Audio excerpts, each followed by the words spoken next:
Friends అందరికీ నేను మీ శ్రావణి. ఈరోజు 16వ అధ్యాయము కార్తీక పురాణం స్తంభదీప ప్రశంస.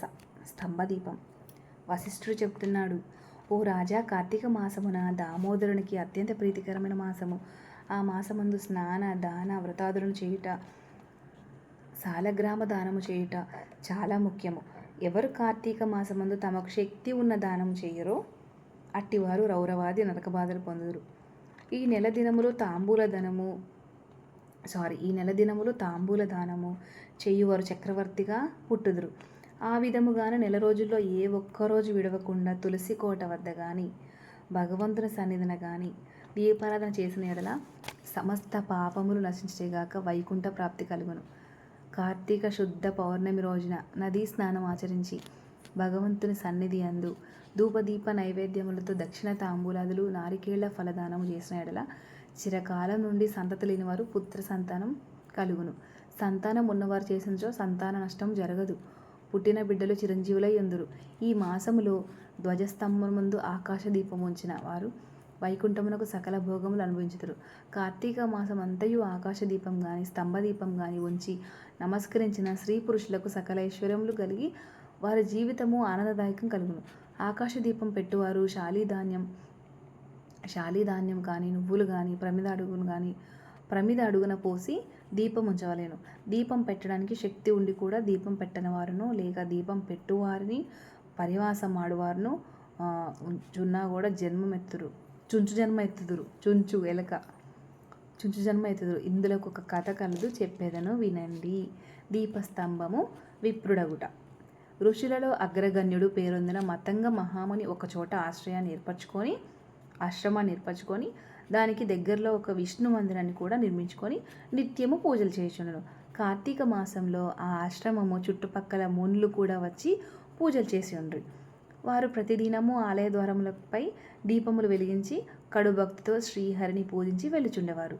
ఒకనాడు ఆ ములలో ఒక వృద్ధుడు తక్కిన ములను చూసి, ఓ సిద్ధులారా, కార్తీక మాసంలో హరిహరాదుల ప్రీతి కొరకు స్తంభదీపం ఉంచినచో వైకుంఠ ప్రాప్తి కలుగుతుందని మనకందరకు తెలిసిన విషయమే కదా. రేపు కార్తీక శుద్ధ పౌర్ణమి. హరిహరాదులు ప్రీతి కొరకు ఈ ఆలయానికి ఎదురుగా ఒక స్తంభం పాతి దానిపై దీపమును పెట్టుదము. కావున మనమందరము అడవికి వెళ్ళి నిడుపాటి స్తంభము తోడుకొని వద్దాము రండు అని పలుకగా అందరూ పరమానందభరితులై అడవికి వెళ్ళి చిలువలు పలువలు లేని ఒక చెట్టును మొదలంట నరికి దానిని తీసుకువచ్చి ఆలయంలో స్వామికి ఎదురుగా పాతిరి.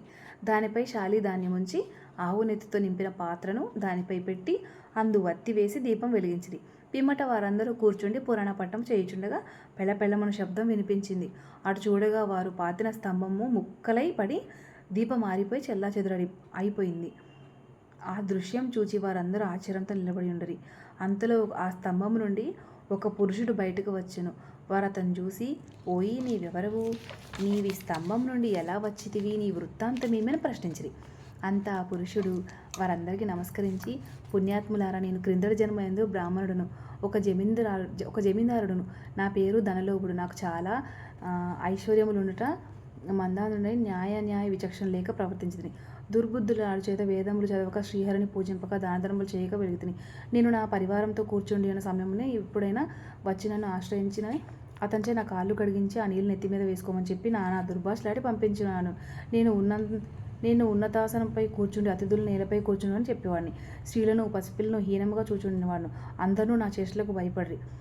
నన్నెవరూ మందలింపకపోయారు. నేను చేయు పాపకారంలో హద్దు లేకపోయింది. దానధర్మంలో ఎట్టివే నాకు తెలియవు. ఇంత దుర్మార్గునై పాపినై అవసాన దశలో చనిపోయి ఘోర నరకం అనుభవించి 1,00,000 జన్మలు ఎందుకు కుక్కనై, 10,000 జన్మలు కాకినై, 5,000 జన్మలు తొండనై, 5,000 జన్మలు పెడపెరుగునై, తర్వాత వృక్ష జన్మం ఎత్తి కారణం కూడా నేను చేసిన పాపములు పోగొట్టుకుంటుంది.